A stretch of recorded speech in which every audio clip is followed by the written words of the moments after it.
اعوذ باللہ من الشیطان الرجیم بسم اللہ الرحمن الرحیم۔ عزیزان مان، آج اپریل 1981 کی 10 تاریخ ہے اور درس قرآن کریم کا آغاز سورہ حامیم کی آیت 13 سے ہو رہا ہے، 41/13۔ سابقہ آیات میں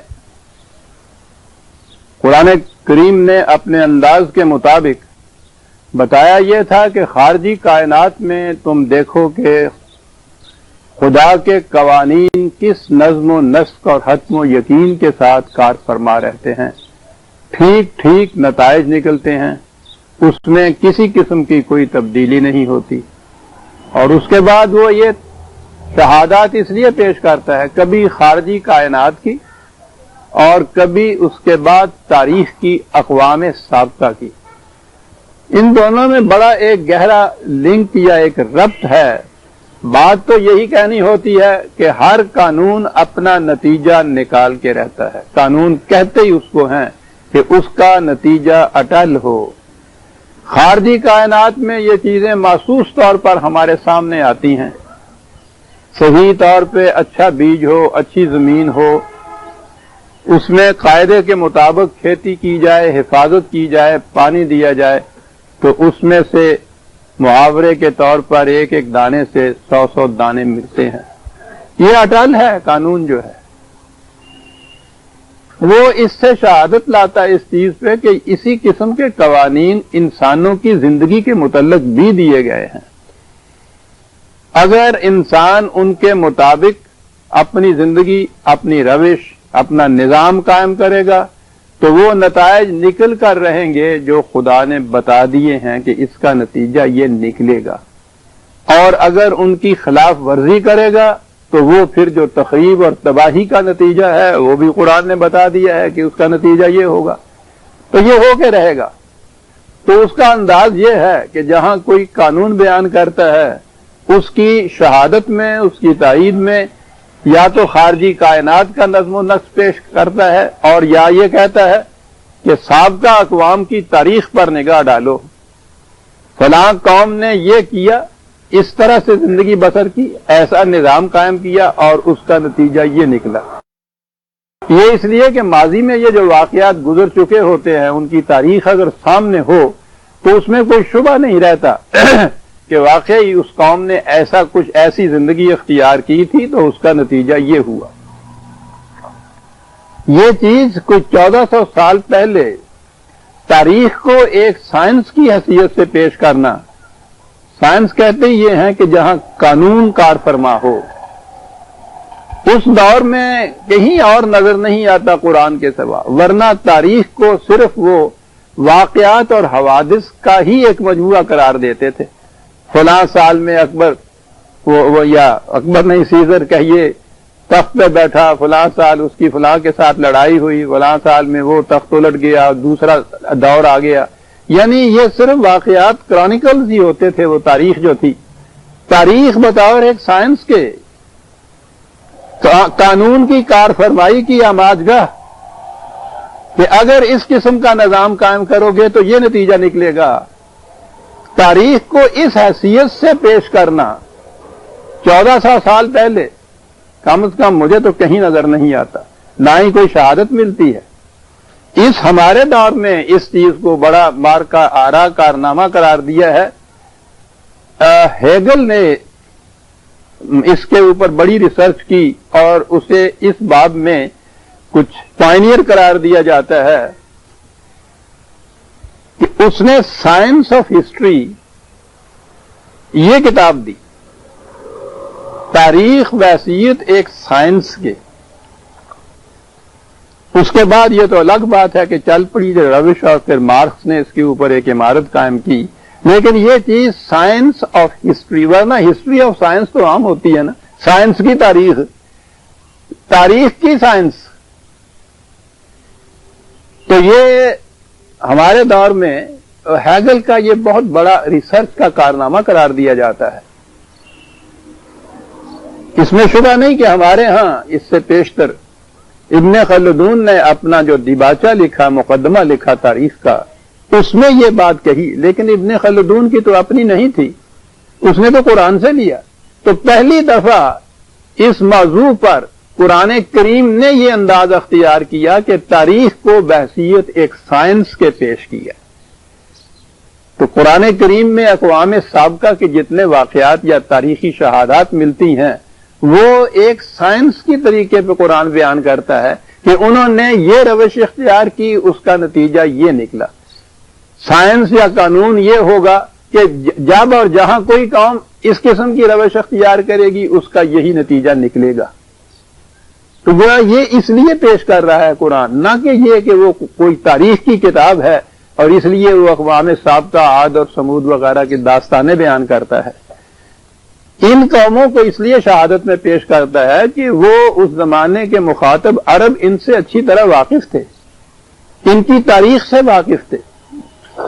قرآن کہتا یہ ہے کہ تم چلتے پھرتے دیکھتے ہو، ان راستوں سے گزرتے ہو جہاں ان قوموں کی اجڑی ہوئی بستیوں کے کھنڈرات تمہیں نظر آتے ہیں، ان کھنڈرات کی ٹھیکریوں پر ان کے عواقب اور ان کے انجام کی داستانیں مرثیہ خواں ہیں۔ تو گویا اس لیے ان کی بیان کرتا ہے کہ یہ قوم عرب کی مخاطب قوم ان سے اچھی طرح واقف تھی اور وہ روز ان کی باتیں کرتے تھے، ان کی کہانیاں بیان کیا کرتے تھے۔ تو وہ تو صرف کہانیاں بیان کرتے تھے، داستانیں بیان کرتے تھے، قرآن نے انہی داستانوں کو سائنس کی حیثیت سے پیش کیا اور اسی قوم کے سامنے پیش کیا کہ تم یہ تو کہتے ہو کہ قوم سمود یہاں بستی تھی، وہ اجڑ گئی ہے، ان کی وہ کھنڈرات ہیں ان کی بستیوں کے، ان کے بعد کوئی بھی وہاں نہ بسا، لیکن تمہیں معلوم ہے کہ ایسا کیوں ہوا؟ یہ ہے اصل علم۔ انہوں نے یہ غلط نظام اختیار کیا جس کا نتیجہ یہ نکلا جو تم کہتے ہو۔ تو گویا بات پہلی چیز جو قدر مشترک تھی، پہلی چیز تو قدر مشترک تھی، یعنی داستانیں وہ بھی آپس میں بیان کیا کرتے تھے، داستانیں قرآن نے بھی بیان کی۔ وہ اصل چیز اگلی ہے، ان داستانوں کے بعد وہ اس کو صرف کہانیاں ہی سمجھا کرتے تھے، جیسے کہ ہمارے ہاں رات کو سوتے وقت نانی اماں کہانی کہتی ہے، اس سے آگے نہیں چلتے تھے۔ قرآن نے انہی کی ان داستانوں کو جن کو وہ دن رات بیان کرتے تھے بطور ایک سائنس کے پیش کیا اور کہا یہ کہ آؤ تمہیں بتائیں یہ ایسا کیوں ہوا تھا۔ اور اس کے بعد پھر یہ بات انہی اقوام تک اور اسی مخاطب قوم تک محدود نہیں، جب اسے بحیثیت سائنس کے پیش کیا گیا تو سائنس اٹل قوانین کا مجموعہ ہوتی ہے۔ کہا کہ یہ بات نہیں کہ عاد و سمود کے ساتھ یہ ہوا، یہ بات نہیں کہ ہم نے عربوں کو یہ بات کہی، آج بھی جو قوم ایسی روش اختیار کرے گی اس کا نتیجہ یہی نکلے گا۔ عجیب چیز ہے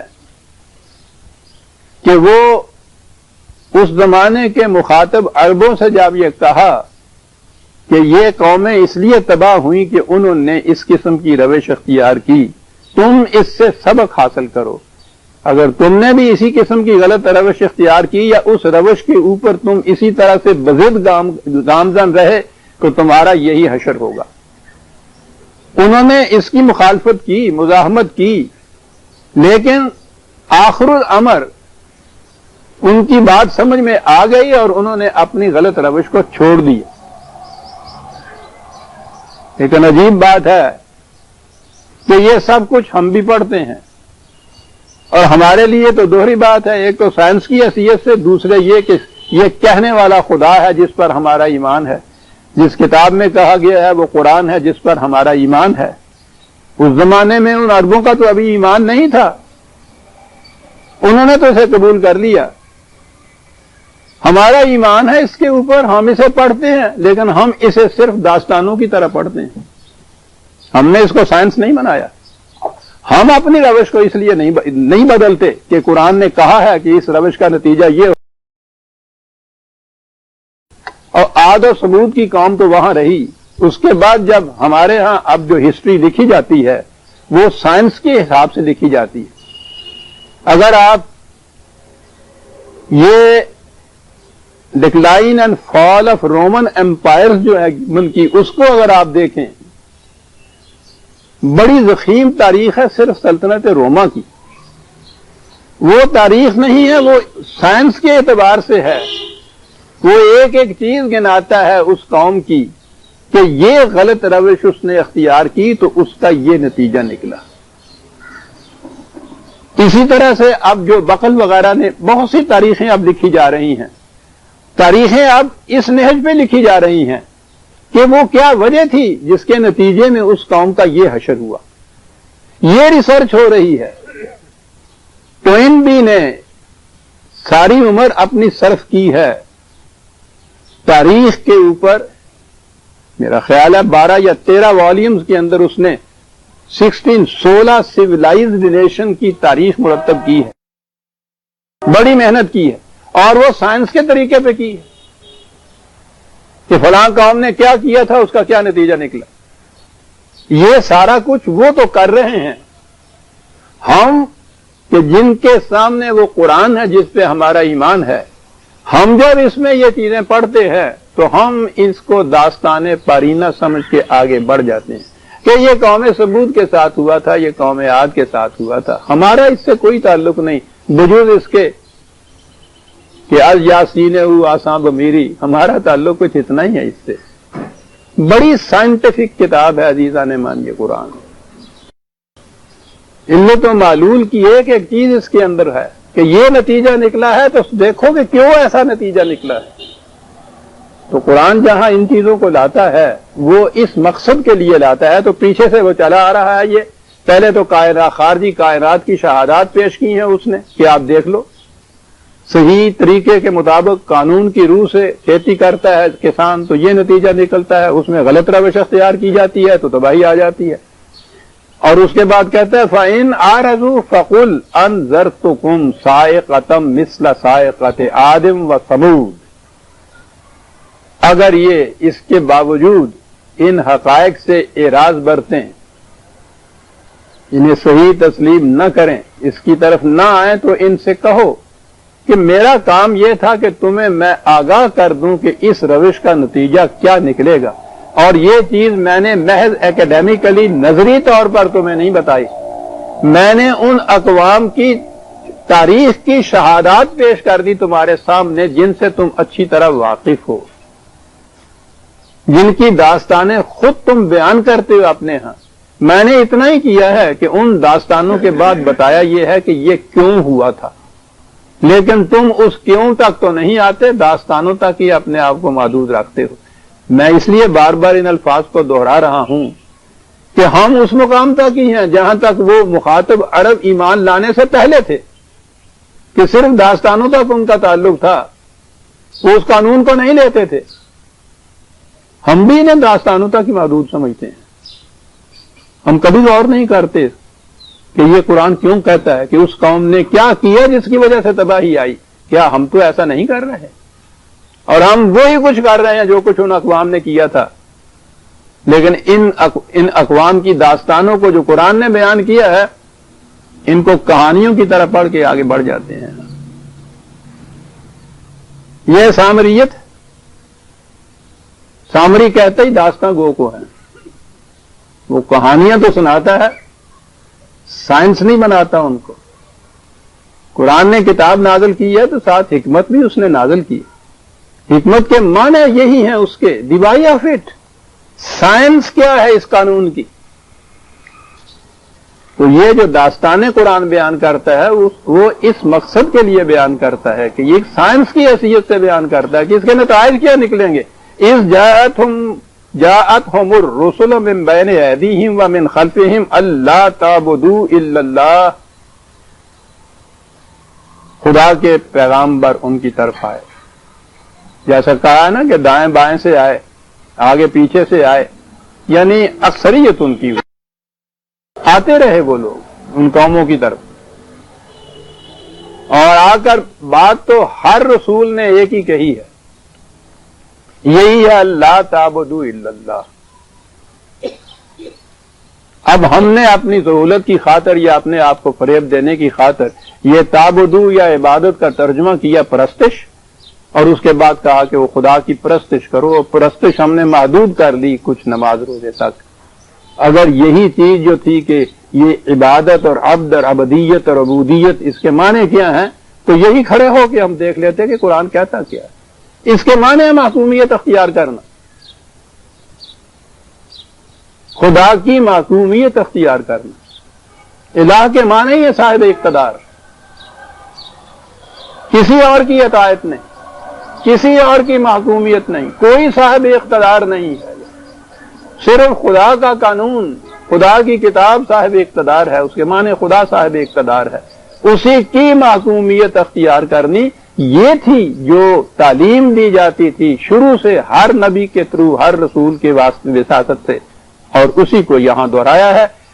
ایک ہی چیز ہے جو قرآن کہتا ہے، انسانوں کی دنیا کے اندر اگر حکمرانی خدا کی کتاب کی ہے تو یہ صحیح روش اور صحیح راہ ہے، اگر اس کے سوا کسی اور کی ہے تو وہ کفر کی منزل ہے۔ وَمَن لَّمْ يَحْكُم بِمَا أَنزَلَ اللَّهُ فَأُولَٰئِكَ هُمُ الْكَافِرُونَ، یہ یحکم یہی ہے جو عبودیت جس کو آپ کہتے ہیں۔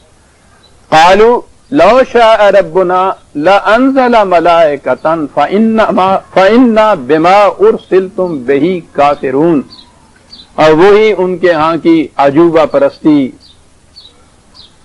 انہوں نے کہا کہ اگر خدا چاہتا کہ ہم واقعی اس تمہارے پیغام کو پیغام خداوندی مان لیں تو اسے چاہیے یہ تھا کہ وہ ایک فرشتہ ہماری طرف بھیجتا، یعنی انسان کے ذریعے سے جو اپنی وحی اس نے ہم تک پہنچائی ہے، یہ تو کوئی بات نہ ہوئی نا، وہی عجوبہ پسندی جو ہے، وہی کرامات کی سحر جو ہمارے سروں پہ سوار ہوا ہے، یعنی جو بات کوئی کہتا ہے اسے نہیں دیکھنا، آن میرٹ اس کو نہیں پرکھنا کہ جو کہتا ہے اس کو دیکھیے کیا کہتا ہے۔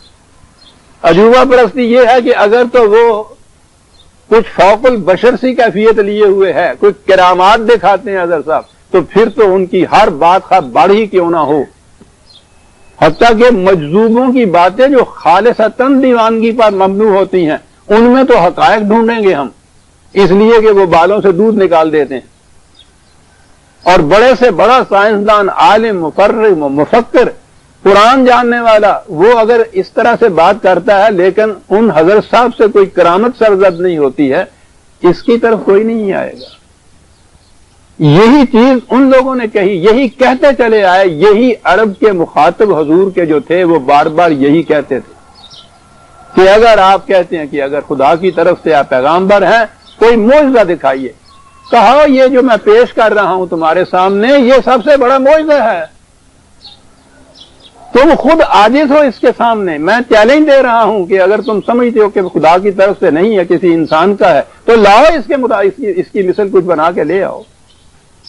یہ لیکن اس کو وہ معجزہ نہیں سمجھ رہے تھے، وہ تو حصی معجزہ مانتے تھے نا، محسوس شکل میں کوئی چیز کوئی اڑ کے چلی جائے، کوئی درخت آ جائے، کوئی بادل آ جائے، یہ چیز تھی۔ یہ ذہن انسانی کی طفولیت کا زمانہ ہے، بچپن کا زمانہ ہے، جب وہ اس قسم کی باتیں مانتا ہے تو بچوں کو جو آپ کہانیاں سناتے ہیں وہ پری آئی اور وہ جن آئی اور وہ جو الف لیلہ اب انہوں نے شروع کر رکھا ہے، بچپن تک تو ٹھیک ہے، آپ بھی وہاں بیٹھے ہوئے ہوتے ہیں جب وہ الف لیلہ ہوتی ہے، کیا آپ اس سے مسحور ہوتے ہیں؟ آپ اس کے تمسخر کے ساتھ اٹھ کے کیوں چلے آتے ہیں؟ بچہ انتظار کر رہا ہوتا ہے ہفتہ بھر، اس کا کیا فرق ہے؟ اس کا ذہن ابھی بچپن میں ہے، وہ اس قسم کی توہم پرستیاں جو ہے ان میں دلچسپی لیتا ہے۔ آپ بڑے ہو گئے ہیں، شعور پختہ ہو گیا ہے، آپ کو اس کے اندر کوئی دلچسپی نظر نہیں آتی۔ بہن ہی یہی صورت ہے قوموں کی زندگی میں بھی، یہ ساری قومیں اپنے بچپن کے زمانے کے شعور اور ذہن رکھنے والی تھی، جو معجزے مانگا کرتی تھی، جو کرامات مانگتی تھی۔ قرآن اس دور کے اندر آیا یا اس دور میں کہ شروع میں آیا جب انسان طفولیت سے جوانی کے زمانے میں پہنچ گیا تھا، انسان اس کا ذہن پختہ ہو رہا تھا، اسی لیے قرآن کے اندر وہ تعقلون و تدبرون و تفکرون، یہ ساری چیزیں عقل، فکر، علم، بصیرت، ان کو اپیل کرتا ہے قرآن، اس لیے کہ اب یہ بچہ جوان ہو گیا تھا، اس کو اب پریوں اور جنوں کی کہانیاں مسحور نہیں کر سکتی تھی، اس کو عقل و فکر کی روح سے ہی سمجھانے کی ضرورت تھی۔ تو انہوں نے یہ کہا کہ صاحب ملائکہ آنا چاہیے، تو قرآن کہتا ہے کہ وہ بناتا ہے کہ کیا تھے جرائم اس قوم کے، جرائم کے معنی کیا غلط نظام تھا، جس کی وجہ سے یہ نتیجہ نکلا. یاد رکھیے عزیزان من، قومیں اپنے نظام کے ہاتھوں ہی پنپتی ہیں، غلط نظام کے ہاتھوں ہی تباہ ہوتی ہیں. انفرادی برائیاں یا عیوب یا جرائم جو ہیں وہ پوری قوم کو تباہ نہیں کرتی. ان کا ازالہ ہو سکتا ہے، ان کو روکا بھی جا سکتا ہے، لیکن جب غلط نظام کسی قوم میں آ جائے تو اس کا نہ ازالہ ہو سکتا ہے نہ اس کو روکا جا سکتا ہے. اور نظام جب قوت کے زور پہ اوپر نافذ کیا جائے تو پھر اس کا تو مقابلہ ہی کوئی نہیں کر سکتا. تو یہ چیز قرآن جو گناتا ہے نا، ان کی جو خرابیاں گناتا ہے، آپ دیکھیں گے وہ غلط نظام کی طرف توجہ دلاتا ہے. فَأَمَّا عَادٌ فَاسْتَكْبَرُوا فِي الْأَرْضِ بِغَيْرِ الْحَقِّ. یہ دیکھیے جرم، دیکھیے یہ نظام غلط کیا ہے. وَقَالُوا مَنْ أَشَدُّ مِنَّا قُوَّةً. قوت کے زور کے اوپر دوسروں کے اوپر مسلط ہو جانا، حکومت قائم کرنا قوت کے بل بوتے پر. یعنی یہ بتایا استکبار قرآن نے کہا ہے، کبریائی اور تکبر، اس کے معنی بڑا ہو جانا، بڑائی. یہ بڑائی جو ہے حکومت قائم کرنا، اقتدار قائم کرنا، مسلط کر دینا اپنے آپ کو دوسرے کے اوپر. پہلی چیز بغیر الحق. الحق تو خدا کے قوانین ہیں. یہ قرآن کا ایک عجیب اعجاز ہے. یعنی یہ استکبار جس کو کہتے ہیں نا، بڑا ہونا، کبریائی حاصل ہونا، قوت، اقتدار، حکومت، یہ کوئی عیب نہیں، جرم نہیں ہے، یہ کوئی گناہ نہیں ہے. یہ تو مومن کا حصہ ہے. یعنی آلون ہونا تو قرآن کی روح سے مومن کی نشانی ہے. جماعت مومنین کا یہ تو پورا امتیاز ہے. وہ آلون وہ مومن ہو ہی اس وقت سکتے ہیں جب آلون ہوں، سب پہ غالب مسلط. تو یہ چیز تو کوئی برائی کی نہیں.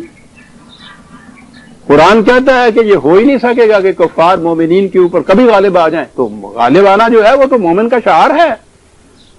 تو یہ بری بات نہیں. بری بات کیا ہے؟ بغیر الحق. یہ الحق کے لیے قوت لیتے ہیں دنیا کے اندر، اور الحق ہے خدا کی وحی کے مطابق، وہی الحق ہے. تو یہ استکبار، قوت، اقتدار حاصل کرتی تھی یہ قومیں، مسلط کرتی تھیں اپنے آپ کو بغیر الحق. اور ان کے پاس ذریعہ کیا تھا مسلط کرنے کا اپنے آپ کو؟ قالوا من اشد منا قوتا. بات صاحب، جو نظام قوت کے زور پر مسلط کیا جائے گا وہ بغیر الحق ہے، اس کا نتیجہ تباہی ہوگا.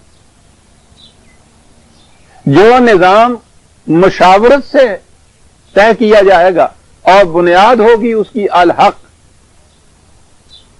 وحی خداوندی، اقدار خداوندی، احکام خداوندی، ان کو امت یا قوم یا ملت کی مشاورت سے نافذ کرنے کا نظام، یہ تو ہو جائے گا آپ کا قرآنی یا اسلامی نظام. اور اگر کوئی اپنا نظام یا اپنی حکومت مسلط کرے قوت کے زور پہ، اشد منا قوتاً، کہ ہم سے زیادہ کون ہے طاقتور، یعنی وہ اپنی قوت کے زور کے اوپر مسلط کرتے تھے اپنے نظام کو، اور نظام بھی الحق پہ مبنی نہیں تھا. یہ ہے جرم جو گنایا ہے اس قوم کا. تو اب آپ سوچئے کہ یہ جو قرآن نے کہا ہے یہ صرف اس زمانے کی عرب مخاطب قوم کے لیے تھا یا قیامت تک کے لیے؟ یہ قیامت تک کے لیے ایک سائنس ہے کہ دنیا میں کسی زمانے میں، کسی خطہ ملک میں، کوئی قوم جو یہ کچھ کرے گی کہ اپنا یہ تسلط جمائے گی دوسروں کے اوپر قوت کے زور پر، اور الحق اس کے ساتھ نہیں ہوگا، اس کا نتیجہ تباہی ہوگا. یعنی یہ ایک قانون ہوا. اس اعتبار سے یہ ایک سائنس بنا.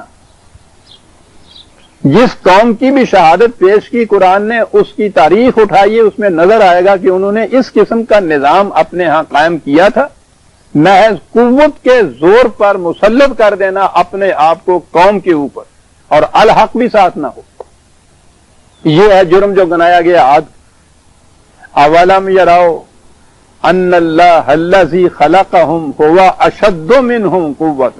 کیا بات. انہوں نے کہا تھا کہ مانا اشد منا قوت، ہم سے زیادہ قوت کس کے پاس ہے؟ ان کی نگاہوں میں دوسری قومیں ہی تھی، یہ انہوں نے دیکھ لیا تھا کہ اور کوئی قوم ان کے ہاں کی ہم اثر ان سے زیادہ قوت نہیں رکھ رہی۔ یہی کرتی ہیں قومیں، سپر پاور جن کو آج آپ کہہ رہے ہیں دنیا میں، وہ ہر پاور اس کو فکر میں رہتی ہے کہ دوسری پاور جو ہے ہم سے زیادہ قوت نہ اپنے ہاں رکھ لے، کیونکہ وہ تو اپنا نظام، اپنی حکومت مسلط ہی کرتے ہیں قوت کے زور پر، اسی طرف ان کی توقع ہوتی ہے۔ یہ نہیں ہوتا کہ ہم نظام ان سے بہتر اپنے یہاں قائم کریں تاکہ یہ زیادہ دیر پر ہے، نہیں، قوت دوسری قوموں سے زیادہ ہم حاصل کریں۔ انہوں نے یہی کہا تھا۔ آپ غور کیجئے عزیزان ایمان، اور آج کے دور میں ہم جہاں بیٹھے ہیں، یہاں کے واقعات کو سامنے لائیے اور پھر دیکھیے کہ قرآن کا ایک ایک لفظ اس کی شہادت دیتا ہے یا نہیں۔ آج یہ جو آپ کہتے ہیں نا مغربی تہذیب، مادہ پرستی، میٹیریلزم، سیکولرزم، یہ الفاظ کیا ہیں؟ صرف قوت کے بل بوتے کے اوپر اپنے آپ کو مسلط کرنا۔ آج ساری دنیا کا یہی نظام ہے، اور ہر پاور کی کوشش یہ ہے کہ دوسری پاور ہم سے زیادہ قوت میں نہ بڑھ جائے، خوبیوں میں نہیں، منفعت عامہ کے لیے نہیں۔ قرآن نے الحق کہا تھا فَيَمْكُثُ فِي الْأَرْضِ مَا يَنْفَعُ النَّاسَ، اس نے کہا تھا یہ ہے قانون ہمارا کہ بقا اسی نظام کے لیے ہے کہ جو نوع انسانی کی منفعت کے لیے ہو، یہ تھا قرآن کا قانون۔ تو گویا تم نے اگر یہ تم چاہتے ہو کہ تمہارا نظام جو ہے وہ بقا حاصل کرے، دیر پا رہے، تو اس کے لیے طریقہ یہ ہے کہ تم زیادہ سے زیادہ منفعت بخش کام کرو، دوسروں کو نفع پہنچانے والے کام کرو، اسے بقا ہوگی۔ لیکن یہ لوگ یہ کرتے تھے کہ نہیں صاحب، یہ سوال نہیں ہے، سوال یہ ہے کہ قوت کس کے پاس زیادہ ہے۔ تو ساری دنیا کا نظام آج یہی۔ انہوں نے کہا تھا کہ ہم سے زیادہ بڑی قوت کس کے پاس ہے؟ قرآن نے دوسری قوم نہیں گنائی، اگر وہ دوسری قوم گناتا تو اس کے معنی تھے کہ وہ بھی یہی قانون سمجھتا ہے کہ زیادہ قوت جس کے پاس ہوتی ہے، جس کا ڈنڈا ہوتا ہے، اس کی بھینس ہوتی ہے۔ اس نے یہ نہیں کہا کہ آؤ تمہیں بتائیں کس قوم کے پاس زیادہ قوت ہے۔ اس نے کہا ہے کہ یہ جو تم قوموں پہ نگاہ رکھتے ہو، اس کے اوپر بھی ایک صاحب قوت ہے، اور وہ ہے خدا۔ یہ خدا صاحب قوت ہونا، اس کے معنی کیا ہے؟ خدا کا قانون ہے صاحب قوت۔ اس کا قانون یہ ہے کہ جو نظام جبرن مسلط کیا جائے، خالص قوت کے زور پر مسلط کیا جائے دوسرے انسانوں کے اوپر، اس نظام کا نتیجہ تباہی ہوگا۔ جو منفعت عامہ کے بنا پر قائم کیا جائے اس کے حصے میں بقا ہوگی۔ یہ قانون ہے خدا کا، اور قانون میں جتنی بڑی قوت ہوتی ہے، وہ تو بلٹ کے اندر تو قوت وہ ہوتی نہیں ہے سر۔ قرآن بتانے ہی آیا ہے اشد قوت جو ہے قانون اور قانون خداوندی۔ پھر جائیے خارجی کائنات کی طرف، آپ اس کی قوت کا اندازہ لگانا ہے تو آج کے سائنٹسٹوں سے پوچھو ایٹم کے دور کے اندر، تو اس کے قانون میں، یعنی یہ جو فزیکل ورلڈ کے اندر قانون کار فرما ہے، ان کی قوت کا اندازہ ہی آپ نہیں لگا سکتے۔ اور اب تو وہ یہ کہہ رہے ہیں کہ وہ ایک بم کرۂ ارض پورے کے پورے کرۂ ارض کو تباہ کر دے گا۔ دیکھتے ہیں قوت، ان قوموں کی قوت کیا ہے؟ ایک ملک کو تباہ کر دینا، ایک بر اعظم، یعنی ایک قوم کو، ایک شہر کو، ایک ملک کو تباہ کر دینا۔ وہ اس کا قانون یہ ہے کہ وہ ایک ذرہ ہے جو ایٹم کا، وہ پورے کرۂ ارض کو تباہ کر سکتا ہے۔ قانون کی قوت۔ اس نے کہا کہ تم قوموں کے اوپر نگاہ رکھ رہے ہو کہ کوئی ایسی قوم نہیں جو ہم سے زیادہ صاحب قوت ہو، خدا کا قانون اس سے زیادہ صاحب قوت ہے۔ وہ جو ہم کہہ رہے ہیں کہ غلط نظام کا نتیجہ جو ہے تباہی ہے، تمہاری تہذیب اپنے ہاتھوں سے آپ ہی خودکشی کرے گی، اس لیے کہ قانون یہ ہے کہ جو شاخ نازک پہ آشیانہ بنے گا ناپائیدار ہوگا۔ قانون ہے نا، یہ ہے نا جو قرآن کہتا ہے، ان اللہ الذی خلقہم ہوا اشد منہم قوۃ وَكَانُوا بِآيَاتِنَا يَجْحَدُونَ، یہ قوانین جو ہمارے ہیں، یہ انکار اور چیز ہوتی ہے، یہ جحود اور چیز ہوتی ہے۔ یہ ہوتا ہے خام خواہ جن کے نا توس مار دے جانا یعنی نہ کوئی دلیل، نہ کوئی برہان اس کے لیے، نہ کوئی ریزن، نہ کوئی آرگومنٹ، بس وہ ایک نہ کی ہوئی ہے اور توسے چلے جا رہے ہیں۔ یہ جو چیز ہوتی ہے نا، یہ ہوتی ہے جس کو جحود کہتے ہیں۔ تو یہ نہیں ہے کہ کسی دلیل اور آرگومنٹ کے زور کے اوپر یہ مخالفت کر رہے ہیں یا انکار کر رہے ہیں، نہیں، بس ایک دفعہ نہ کر دی ہے اور نہ کے بعد پر کیے چلے جا کہ نہیں صاحب ہمیں تو ماننا ہی نہیں ہے، سب تم کہتے ہی غلط ہو صاحب، چلو نکل جاؤ، فتوا لگا دیا۔ یہ جحود ہے۔ وہ کہتا ہاتھوں برہانہ کو من کنتم صادقین، سچی ہو تو دلیل لاؤ۔ تو جو بحث یا ضد بغیر دلیل کے کی جاتی ہے وہ ہوتا ہے جو جحود جس کو کہتے ہیں۔ قرآن تو انوائٹ کرتا ہے دلائل کو، اور وہ لاتے اس لیے نہیں کہ لا برہانہ لہو، وہ ساتھ ہی یہ کہتا ہے کہ تم دیکھو گے کہ دلیل ان کے پاس کوئی نہیں نکلے گی، جحود ہی جحود ہوگا۔ وہ عذاب کیا آیا؟ فَأَرْسَلْنَا عَلَيْهِمْ رِيحًا صَرْصَرًا فِي أَيَّامٍ نَحِسَاتٍ لِنُذِيقَهُمْ یہ آئی بات عذاب الخزي فی الحیات الدنیا۔ یہ ہے عزیزان من قوموں کا جو عذاب جو قوموں پہ آتا ہے، وہ ایام نحسات کا ہے۔ کوئی آندھی چلی یا اس قسم کی کوئی چیز ہوئی، اس تفسیر میں تو ہم جاتے نہیں۔ یہ جو ہے ایام نحسات، ضمناً میں یہ عرض کر دوں، عام طور پہ اس کا ترجمہ کیا جائے گا وہ منحوس دن تھے جن میں ہوا، تو اب وہ ہمارے ہاں بھی بعض دنوں کو منحوس گنا جاتا ہے۔ سعد و ناس ہمارے ہاں ہے نا، بعض دن سعد ہوتے ہیں، بعض منحوس ہوتے ہیں، یعنی دن منحوس ہوتے ہیں۔ اب اس کے بعد ہمارے ہاں تو نحوست والے دن، یہ ہندوؤں کے وہ منگل اور ہفتہ، یہ نحوست ہے۔ اور پھر ان سے ذرا الگ ہٹے ہم نے، تو ہم نے کہا کہ نہیں، جمعرات ٹھنڈا دن ہوں گا، یعنی یہ پلوان کو اپنا زور نہیں کر دے اس دن جمعرات، جمعے کی رات ہوں نا، جمعے کی گھر والی ہوں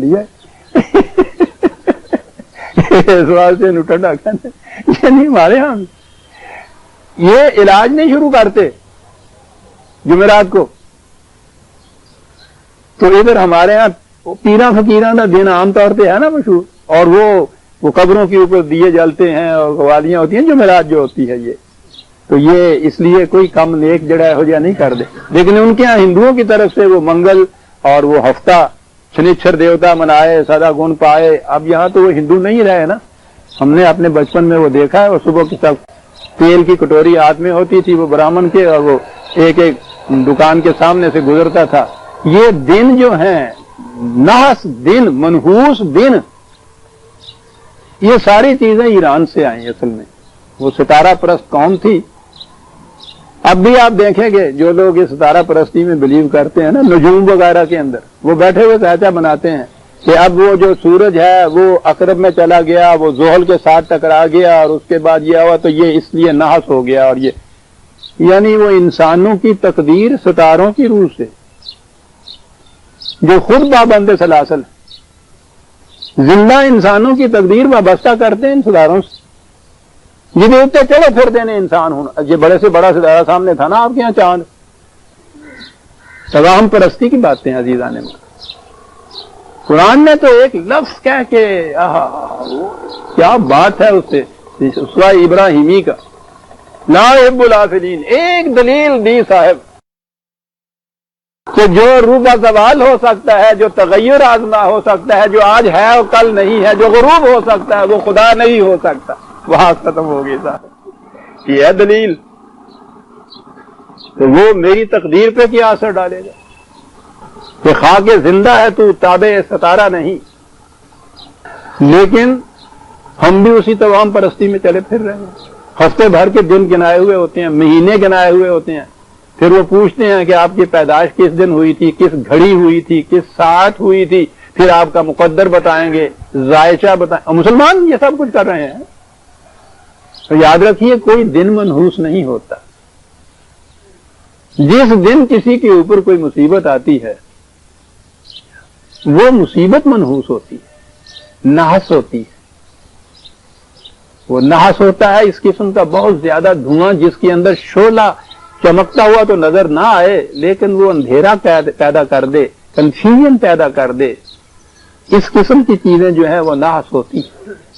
تو ناز کے معنی ہوتے ہیں جب بھی کوئی مصیبت کسی کے اوپر وہ ایسی آ جائے جس میں وہ بالکل سرگرداں ہو جائے، اس کو کہتے ہیں ناز۔ وہ بن ناز نہیں ہوتا، جس پہ وہ مصیبت نہیں آتی اس کے لیے وہ ناز نہیں ہوتا، ورنہ دن تو پھر سب کے لیے وہی ہونا چاہیے نا، منحوس۔ تو سعد و ناس اس فرد کے لیے، اس گروہ کے لیے ہوتا ہے جس پر مصیبت آتی ہے، اس مصیبت کو کہتے ہیں سعد۔ تو وہ دن ان کے لیے بڑا ہی منحوس کہیے، تباہی کا دن کہیے، ترجمہ ہو گیا، بات ختم ہو گئی۔ سعد و ناس میں آپ جاتے ہی کیوں ہیں صاحب؟ مصیبت ان کے اوپر وہ آئی۔ سنیے عزیزان من، عذاب کے متعلق قرآن کیا کہتا ہے، قوموں کا عذاب کیا ہوتا ہے۔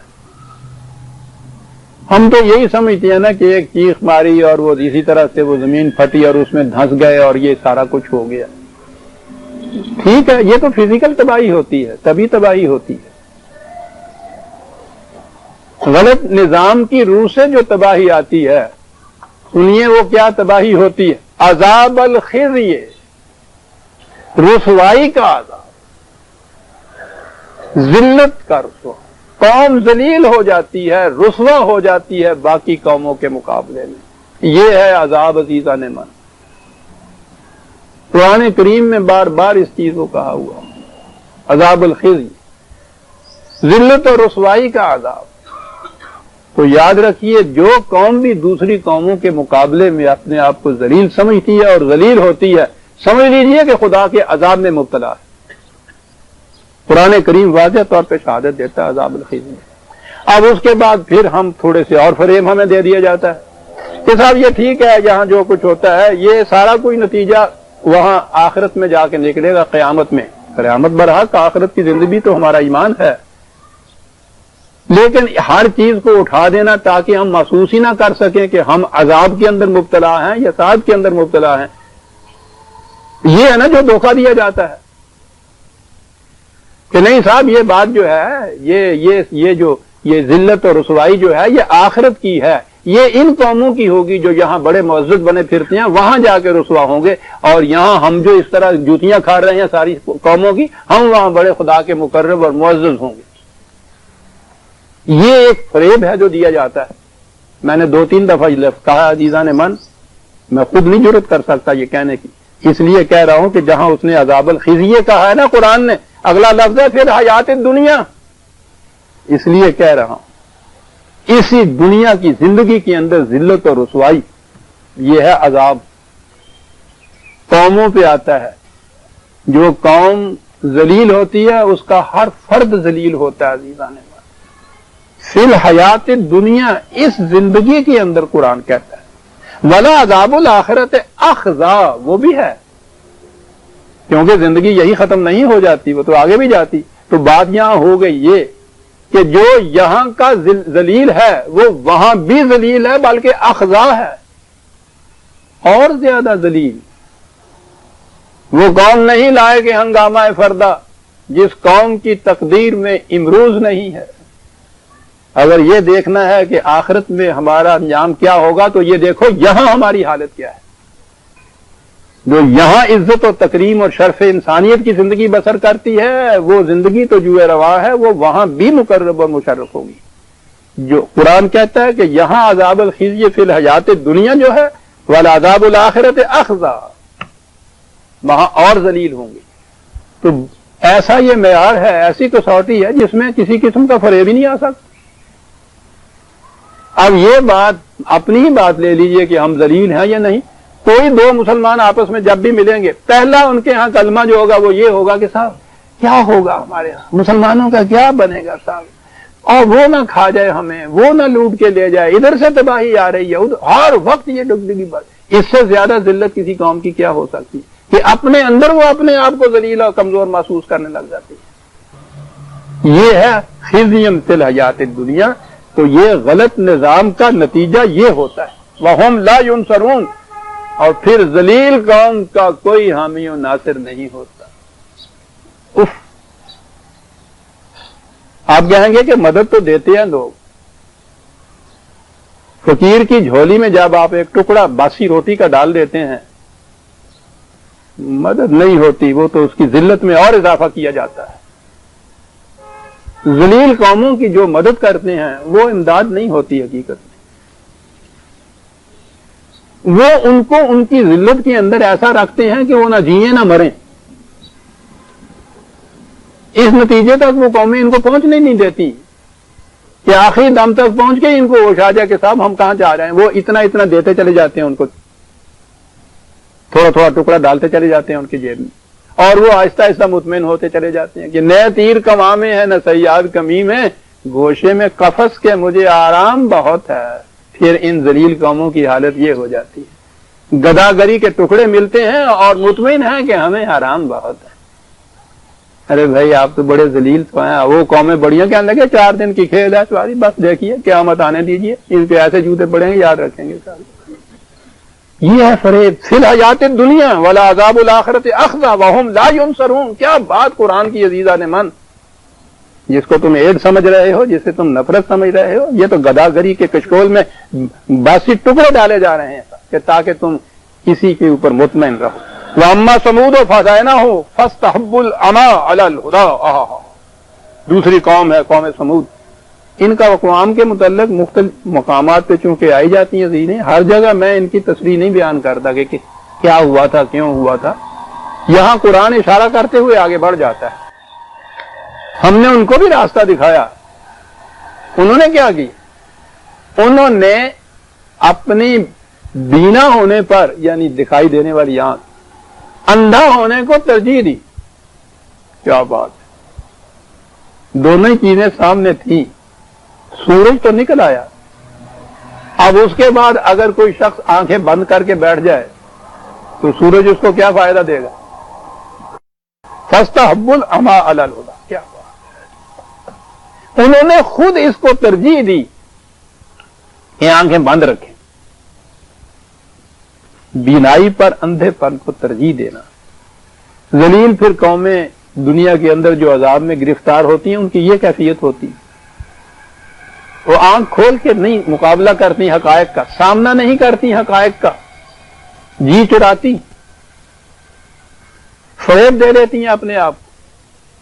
فَأَخَذَتْهُمْ صَاعِقَةُ، یہاں پھر وہ بات آ گئی، اس کو چھوڑ دیجیے، ہولناک ایک چیخ تھی یا صاعقہ تھا۔ میں ابھی اس کی تشریح یہاں نہیں کرتا، جہاں آئے گی نا یہ بات وہاں عرض کروں گا۔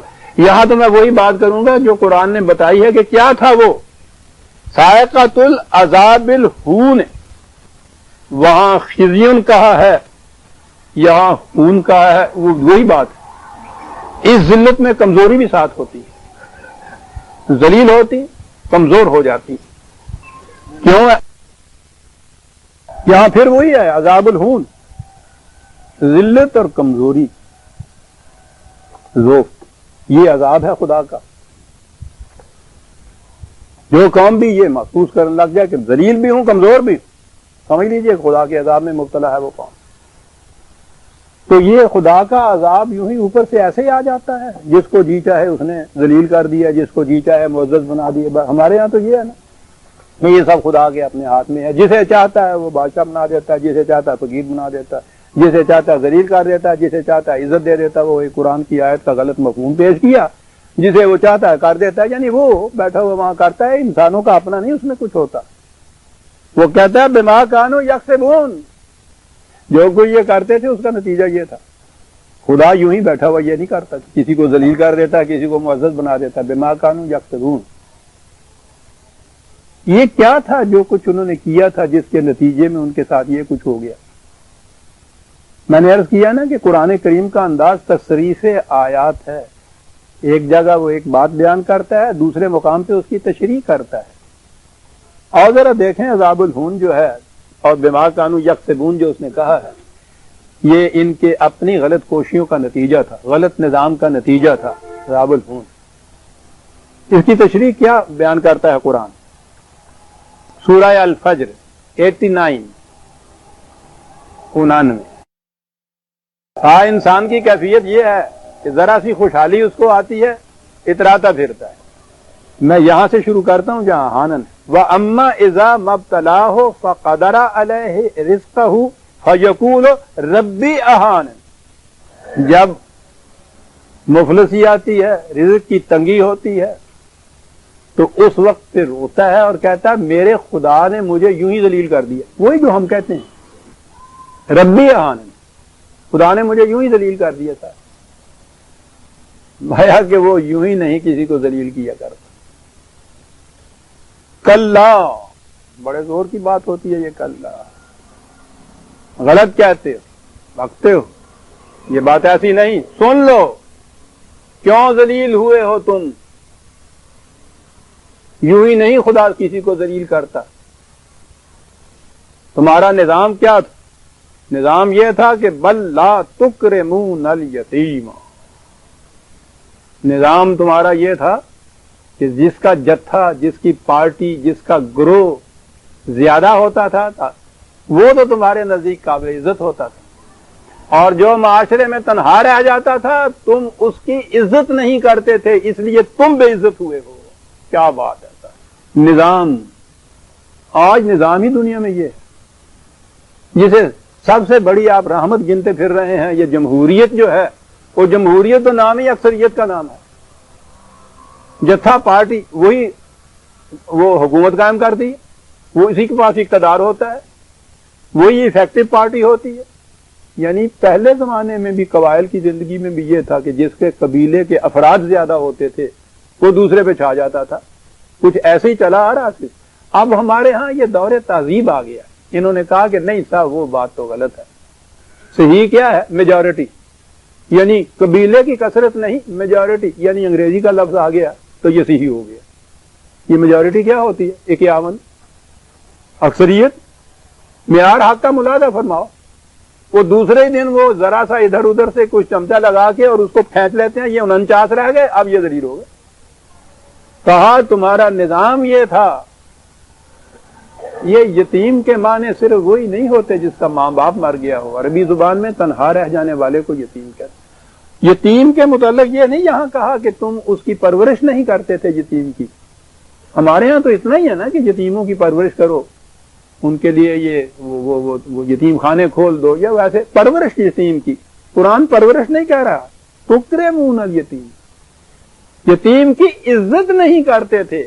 یہ بڑی گہری چیز ہے کہ معیار تمہارے یہاں عزت کا جو تھا وہ جتھا تھا، پارٹی تھی، اکثریت تھی، افراد تھے. جو تنہا رہ جاتا تھا معاشرے میں تم اس کی عزت نہیں کرتے تھے، اس لیے تم ذلیل ہو گئے.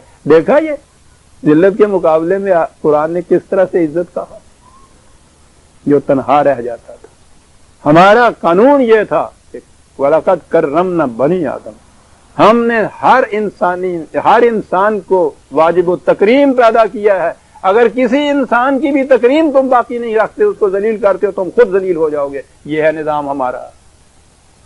بل لا تکرمون الیتیم، پہلی چیز تو یہ تھی. آؤ تمہیں بتائیں پھر کیوں. ولا تحاضون علی طعام المسکین، مسکین سکنہ سے جس کا چلتا ہوا کاروبار رک جائے، حرکت بند ہو جائے، جس کی کسی طرح سے بھی وہ خود کمانے کے قابل نہ رہے، تم اس کی روٹی کا نہ خود انتظام کرتے تھے نہ دوسروں کے اس کے اوپر مائل کرتے تھے. یہ دوسرا جرم. دیکھتے ہیں نظام ہے یہ. پھر کیا ہوتا تھا؟ وَتَأْكُلُونَ التُّرَاثَ أَكْلًا لَمًّا، وہ جو بڑا سردار ہے، بڑا دولت مند ہے، بڑا سرمایہ دار ہے، اس نے تو پتہ نہیں جائز ناجائز طریقوں سے جس طرح دولت جمع کی، اس کے بعد اس کا بیٹا محض اس کے بیٹے ہونے کی وجہ سے ہی دولت مند ہو گیا. میں کہ بتاؤ تو اس نے کیا کاریگری کی تھی. وہ سب کچھ کھا جاتا ہے یہ کہہ کے کہ یہ تو مجھے وراثت میں ملا ہے، صاحب میرا ہی حق ہے، کسی اور کا حق ہی نہیں ہے.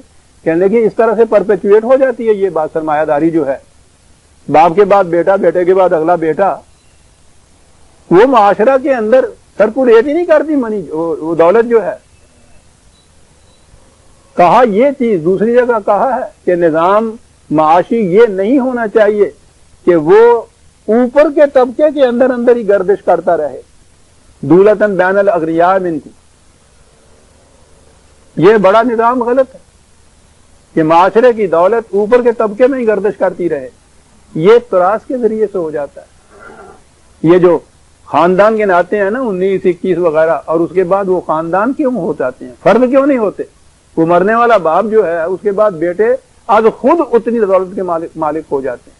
کہا یہ غلط نظام تھا تمہارا، سارا سمجھ لیتے تھے کہ یہ جو کچھ ہے ہمیں تو ماں باپ کے ورثے میں سے ملا ہے، اس لیے ہمارا حق اس کے اوپر ہے، کسی اور کا حق نہیں۔ اور جب وہ اتنا جمع ہو جاتا تھا تمہارے پاس پہلے بڑی آگے بات نہیں، تو نظام تمہارا سرمایہ داری کا یہ تھا کہ روپیہ کو کھینچتا ہے، دولت کو کھینچتی ہے، بڑا سرمایہ دار چھوٹے سرمایہ کو کھا جاتا ہے، یہی ہے کیپٹلزم۔ کہا کہ اس کے بعد وَتُحِبُّونَ الْمَالَ حُبًّا جَمًّا، یہ نشیب جو ہوتا ہے، جب بارش ہوتی ہے کہیں تو آپ دیکھتے ہیں کہ جو فراز ہوتا ہے یعنی اونچائی ہوتی ہے وہاں کا سارا پانی جمع ہو جاتا ہے نشیب میں آ کر۔ کہتا ہے نظام سرمایہ داری یہ ہوتا ہے، یہ چھوٹے چھوٹے سرمایہ جو لوگوں کے پاس ہوتے ہیں وہ وہاں سے چل کے یہ بڑے سرمایہ کے اندر آ کے خود جمع ہو جاتے ہیں، ہر دریا سمندر میں چلا جاتا ہے۔ کہتا پھر تم یہ کرتے تھے۔ کہا کہ اب سمجھے جو تم رو رہے ہو کہ خدا نے مجھے یوں ہی ذلیل کر دیا، کیوں ذلیل کیا گیا ہے؟ تو آپ نے سمجھ لیا عزیزان مان کہ یہ جو ذلت کا عذاب جسے قرآن نے کہا ہے یہ کیا عذاب ہے، کیوں آتا ہے قوموں کے اوپر؟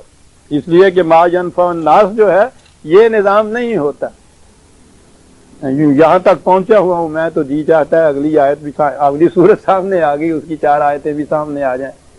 کہا اس کے مقابلے میں یہ سورہ البلد ہے، 90 نمبر ہے سورت کا، نکال لیجئے، اس کی آیت ہے 12 آیت سے شروع کر دیتے ہیں۔ کہا کہ یہ ہم نے جو بتایا ہے اس نظام کے مقابلے میں دوسرا نظام، یہ نظام پہاڑ کی گھاٹی پہ چڑھنے کے مرادف ہے۔ سوچ لو ذرا، یعنی یہ ہموار سڑک نہیں ہے کہ سرپٹ اس کے اوپر بھاگتے ہوئے دوڑتے ہوئے چلے جاؤ گے، یہ ہے نظام سرمایہ داری۔ اور یہ جو نظام ہم بتا رہے ہیں اس کے مقابلے میں یہ تو پہاڑ کی گھاٹی پہ چڑھنے کی بات ہے، پہاڑ کی گھاٹی کے اوپر بھاگتے ہوئے چڑھا ہی نہیں جاتا، بڑا بتدریج چڑھا جاتا ہے، ایک ایک قدم سے ہانپ جاتا ہے، صبر آزما ہوتا ہے، ہمت طلب ہوتا ہے۔ یہ ہے نظام جو دین کا نظام۔ لوگ آسان سمجھتے ہیں مسلمان ہونا۔ کہا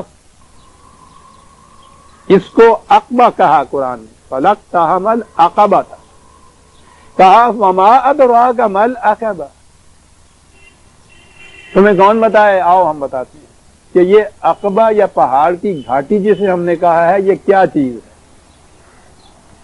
دین پہاڑ کی گھاٹی پہ چڑھنے کا نام ہے۔ آؤ تمہیں بتائے کہ کیا ہے یہ پہاڑ کی گھاٹی۔ پہلی چیز فَقُّ رَقَبَةٍ، بڑی چیز۔ اس کے معنی یہی نہیں ہے کہ پرانے زمانے کے غلام جو بنائے جاتے تھے ان غلاموں کو چھڑانے، ہر دور کے اندر جو قوم بھی کسی کے استبداد کے اندر، کسی کے ظلم کے اندر دبی ہوئی ہو اس کو اس ظلم سے چھڑا دینا جو ہے یہ فقہ رقبہ ہے۔ اس لیے کہ وہ پرانے زمانے کا جو انداز تھا نا غلامی اور سلیوری کا، وہ صرف شکل بدلی ہے، اس کی کیفیت اور حقیقت جو ہے وہ باقی ہے۔ کسی انسان کا کسی دوسرے انسان کی طاقت کے نیچے رہنا، اس کی حکمرانی کے تابع رہنا، یہ غلامی ہے۔ کہا کہ دین کا اندازہ لگائیے عزیزان مان، دین کے فرائض جو ہیں، پہلا فریضہ یہ ہے کہ دنیا میں جو فرد یا جو قوم کسی دوسرے کے استبداد اور ظلم کے جوئے کے نیچے پھنسی ہوئی ہے اس کی گردن کو اس سے آزاد کرانا پہلا فریضہ یہ ہے دین کا۔ تو کیا اپنے ہاں مسلمانوں کے مومنین کے ہاں یہ نظام ہوگا؟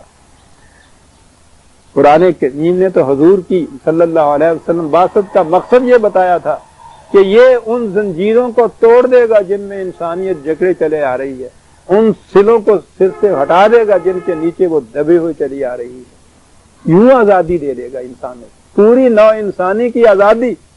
یہ ہے دین کا پہلا قدم، فقہ رقبہ۔ آگے پھر دوسرا فریضہ دین کا، او اطعام فی یوم ذی مسغبۃ، افلاس اور بھوک کے زمانے میں روٹی کا انتظام کرنا، یہ ہے دین کا دوسرا فریضہ۔ آپ دیکھ رہے ہیں اسلامی نظام جو ہے اس کے کیا عناصر بتائے ہیں قرآن نے، کیا اجزاء بتائے ہیں، اور پھر یہ پہاڑ کی گھاٹی پہ چڑھنا ہے بتدریج، آہستہ آہستہ، قدم بقدم۔ کوئی انسان کسی دوسرے انسان کا دویل محکوم نہ رہے، پہلی بات تو پکے رکھ دو۔ کوئی فرد بھوکا نہ رہے، یہ دوسرا اس کا نظام کا ٹکڑا۔ اسی لیے حضور نبی اکرم صلی اللہ علیہ وسلم نے جو فرمایا تھا نا، وہ اسی کی تشریح تھی کہ جس بستی میں ایسی صورت ہو کہ کوئی فرد رات کو بھوکا سو گیا ہوا ہو، اس بستی سے خدا کی حفاظت کی ذمہ داری ختم ہو جاتی ہے۔ ایک فرد بھی رات کو اگر بھوکا سو جائے تو یہ ہے دین کا دوسرا ٹکڑا۔ اور یتیمن ذا مقربۃ، کیا الفاظ قرآن کے ہیں عزیزان من۔ میں کہتا ہوں صرف اسلوب بیان کے اعتبار سے بھی اعجاز ہے قرآن کا۔ عربی زبان میں آپ دیکھیے مثال ہی نہیں ملتی اس قسم کے انداز کی، حالانکہ عربی زبان میں یہ نازل ہوا یتیمن ذا مقربۃ، وہ جو اتنے بڑے معاشرے کے اندر پھرتا ہوا بھی اپنے آپ کو تنہا محسوس کرے، بستی دنیا کے اندر اپنے آپ کو جو تنہا محسوس کرے، اس کی تنہائی کو رفع کرنا ہے نا۔ ہم میں سے ہر شخص یتیم آج اس اتنے بڑے معاشرے کے اندر، جس پہ مصیبت آتی ہے تنہا اس کی مصیبت ہوتی ہے۔ نگاہ دوڑا کے دیکھیے، کوئی دوسرا نظر نہیں آتا اس کے وقت ساتھ دینے والا۔ یتیمن ذا مقربہ، وہ صحرا اور جنگل کے اندر تنہا نہیں ہے، بھرے ہوئے معاشرے کے اندر تنہا اپنے آپ کو محسوس کرتا ہے۔ او مسکینن ذا متربۃ، حرکت رکی ہوئی ہے، کاروبار نہیں چل سکتا آگے، کچھ ملتا نہیں کھانے کو، اس لیے نہیں ہے کہ کوئی محنت نہیں وہ کر رہا، ذا متربۃ، دن بھر مٹی میں لتڑا ہوا ہوتا ہے، پھر بھی اتنا نہیں ملتا کہ اس کے بال بچوں کا پیٹ بھر جائے۔ ذا متربۃ، یہ نہیں ہے کہ وہ کچھ کام کرنے والا نہیں ہے، مٹی میں لتڑا رہتا ہے سارا دن غریب، اتنا نہیں۔ کہا یہ تھا جس کی وجہ سے یہ عذاب الہون آیا، جس کی وجہ سے یہ قوم ذلیل ہوئی، اس قوم کا نظام یہ تھا۔ تو اب آپ کی سمجھ میں بات آ گئی کہ خدا جب ان اقوام کی تباہی کا ذکر کرتا ہے تو وہ کہتا کیا ہے؟ وہ ہم نے تو اتنا ہی کہا نا کہ وہ قوم سمود تھی، ایک سیٹی بجی اور وہ تباہ ہو گئی، دوسری آئی، جھکڑ آیا وہ ختم ہو گئی۔ سیٹیاں بجتی ہیں، جھکڑ آتے ہیں روز، اور یہ گناہوں کے بدلے میں سارا کچھ ہوتا ہے، صاحب توبہ کرنی چاہیے۔ یعنی وہ کل ہی ہمارے ہاں وہ نارنگ منڈی میں اور یہ جو ہوا نا اولے پڑے، اور وہ دیکھتے دیکھتے چند لمحوں کے اندر وہ تباہ ہو گئی، آواز اٹھ گئی کہ صاحب یہ خدا کا عذاب ہے جو گناہوں کے بدلے میں آتا ہے۔ یعنی لاہور والے جڑے نہیں تھے تو سارے مومن بس دینے، یہاں کوئی گناہ نہیں ہوتا۔ وہ جو اوپر سے عذاب لے کے آیا فرشتہ، اس نے دیکھا کہ وہ نارنگ منڈی میں یہ سب کچھ ہوتا، لاہور میں کچھ نہیں ہوتا۔ کیا باتیں کرتے ہیں، وہ کیوں چنا گیا؟ یہ اس لیے ہوتا ہے کہ نگاہ ادھر نہ کہیں چلی جائے کہ ہمارے انتظام کی، نظام کی کوئی خرابی ہے۔ جب آپ اس کی وجہ بیان کر دیں کہ وہ ان کی گناہ تھے، ان کی وجہ سے یہ ہوا، فسق اور فجور اور گناہ اور سارا کچھ، تو قصہ ختم ہوا نا۔ انہوں نے یہ کچھ کیا، انہوں نے یہ کچھ بھگتا، ہم لاہور میں رہنے والے، ہمارا اس میں کوئی دخل ہی نہیں۔ ایک ان پہ یہ مصیبت آئی، دوسری قابل نفرت ہو گئے وہ کہ وہ بڑے گناہ گار تھے، فاسق و فاجر تھے۔ ہم بڑے پاک باز ہیں، مکرم ہیں، ہم پہ نہیں عذاب آیا، ان پہ عذاب آیا۔ اسی طرح ان قوموں کے جب قصے ہم قرآن پہ پڑھتے ہیں تو وہ یہ چیز ہوتی ہے کہ وہ ٹھیک ہی بڑی فاسق و فاجر قوم تھی، وہ اس لیے زلزلہ آیا، تباہ ہو گئی، اولے پڑے، تباہ ہو گئی، سب کچھ ہوا۔ نظام کی کمزوری، نظام کی غلطی جو ہے ادھر نہیں جاتے۔ قرآن کہتا ہے یہ کہ عذاب ہے، عذاب ذلت کا، اور وہ ذلت اس بنا پر آتی ہے کہ وہ نظام غلط ہوتا ہے۔ انہیں تو قرآن کریم نے کہا کہ اس عذاب میں مبتلا ہوئے، وَنَجَّيْنَا الَّذِينَ آمَنُوا وَكَانُوا يَتَّقُونَ، وہ لوگ کہ جو رسول کی بات مان لی جنہوں نے۔ اب یہاں یہی اتنا سا اگر اس کا ترجمہ جو ایمان لائے اور جو یتقون اور جو متقی پرہیزگار ہوئے تو وہ بچ گئے، یہ جو ایمان لائے اور متقی پرہیزگار بچ کیسے گئے تھے؟ پہلا ہی عذاب جو قرآن نے بتایا ہے قوم نوح کا ہے نا، سیلاب آنے والا تھا، اس کے اندر سے حضرت نوح علیہ السلام اور ان کے جو ساتھی تھے ایمان والے وہ بچے تھے نا۔ کس طرح بچے تھے؟ حضرت نوح سے علیہ السلام سے کہا گیا تھا کہ کشتی بناؤ، سیلاب آنے والا ہے۔ یوں ہی نہ تھا کہ فرشتے آئے تھے اور اپنے مونڈوں پہ اٹھا کے ان کو لے گئے تھے، کشتی بناؤ۔ وہ کشتی بناتے تھے، وہ قوم مذاق کرتی تھی۔ یہ جو تھے حضرت نوح اور ان کے ساتھی علیہ السلام، جو اس کشتی میں سوار ہوئے تھے تو بچے تھے۔ تو حفاظت کا سامان نہ مہیا کرنا جو ہے وہ تباہی کا موجب ہے۔ قرآن نے تو پہلے نبی کے قصے میں ہمیں یہ بات بتا دی، اگر یہ بھی کشتی نہ بناتے یہ بھی اس میں بہ جاتے۔ اور اگلی بات یہاں سے یہ آتی ہے کہ اگر وہ اس چیز کو سیریسلی لے لیتی قوم اور مذاق نہ کرتی، آمنو رسول کی بات مان لیتی تو کشتی بنا لیتی۔ تو کیا پھر اللہ تعالیٰ کا قانون یہ کرتا کہ یہ نوح والی کشتی تو بچ جاتی اور وہ مقابل والی کشتی جو ڈوب جاتی؟ جس کی کشتی ٹھیک بنی ہوئی ہوتی وہ تیرتی۔ تو آپ نے دیکھا کہ یہ یہاں آمنو اور تقویٰ کے معنی کیا؟ تقویٰ کے معنی ہے حفاظت کا سامان کرنا، آمنو کے معنی ہے اس کی بات مان لینا۔ اب غلط نظام میں اگر آپ ہوں گے تو پھر بات ماننا ہوگا کہ نظام صحیح کیا جائے۔ صحیح نظام میں تباہیاں آتی ہیں، یہ جتنی بھی فزیکل یا طبعی چیزیں آپ کے ہاں ہیں وہ صحیح نہ ہو، یا اگر وہ ہوں اور ان کی تقسیم ان کا استعمال صحیح نہ ہو، اس لیے تباہی آتی ہے۔ یہاں وہ سیلاب جو آیا تھا اس میں یہ بات نہیں تھی کہ یہ قوم نوح جو تھی، نہ حضرت نوح علیہ السلام اور ان کے ساتھی جو تھے ایماندار، یہ نہیں قرآن نے کہا کہ وہ لوگ نماز روزے کے بڑے پابند تھے۔ میں نے کہا میں اس کی تخفیف نہیں کرتا کہ یہ کوئی اہم چیز نہیں ہے، وہ تو نظام میں بتاؤں گا نا کہ وہ کتنی اہم چیز ہے، لیکن کہا وہاں گیا تھا کہ جو اس کشتی میں سوار ہوگا وہ بچے گا، اور کشتی ایسی بچائی تھی کہ جو اس میں تیر کے چلی جائے سیلاب کے اندر۔ تو یہ ہے آمنو، یہ بات تھی۔ اگر وہ قوم، قرآن نے کہا ہے کہ وہ پاس سے گزرتے تھے مذاق کرتے تھے، اگر وہ بھی رسول کی بات مان لیتے ان کی، اسی کے مطابق عمل کر حفاظت کا سامان باہم پہنچا لیتے، وہ بھی بچ جاتے۔ تو دو چیزیں ضروری ہیں نظام میں، ذرائع اور اسباب جو ہیں مادی، ان کا ہونا نہایت ضروری ہے، اور ان کا استعمال جو ہے وہ الحق کے مطابق کا ہونا چاہیے، پھر قوم بچ جاتی ہے۔ وَيَوْمَ يُحْشَرُ أَعْدَاءُ اللَّهِ إِلَى النَّارِ فَهُمْ يُوزَعُونَ۔ اور پھر قرآن نے بتایا ہے یہ حشر کی بات قیامت کی تو ہے بھی، اس دنیا کے اندر بھی جہاں قرآن نے کہا ہے جہاں ٹکراؤ ہوتا ہے، میدان جنگ ہوتا ہے، اجتماع اس قسم کا ہوتا ہے، اسے قرآن نے حشر کہا ہے۔ یہودیوں کے متعلق جو مدینے سے ان کو نکالا ہے اور وہاں ان کے ساتھ تصادم ہوا ہے، اس کو بھی قرآن نے حشر کہا ہے، حشر اول حشر لوگ۔ تو اس وقت پھر، اور وہ کیفیت اس قوم کی کیا ہوتی ہے؟ فَهُمْ يُوزَعُونَ، آگے بڑھنے سے اسے روک دیا جاتا ہے۔ تو جو قوم بھی کہیں کھڑی ہو جاتی ہے، رک جاتی ہے، عربی زبان میں اور قرآن کریم میں جہنم کے لیے جہیم کا لفظ بھی آیا ہے، اس کے معنی ہے رک جانا۔ زندگی تو مسلسل حرکت کا نام ہے، زندگی جوئے روان است، رواں خواہد بود، یہ تو چلتی رہتی ہے تو ندی ہے، کھڑی ہو جاتی ہے تو جوہر بن جاتی ہے، اور بو فساد کی آتی ہے بند پانی میں، سڑان پیدا ہو جاتی ہے اس کے اندر، اسی پانی میں زہر ہو جاتا ہے وہ پانی کھڑے رہنے سے۔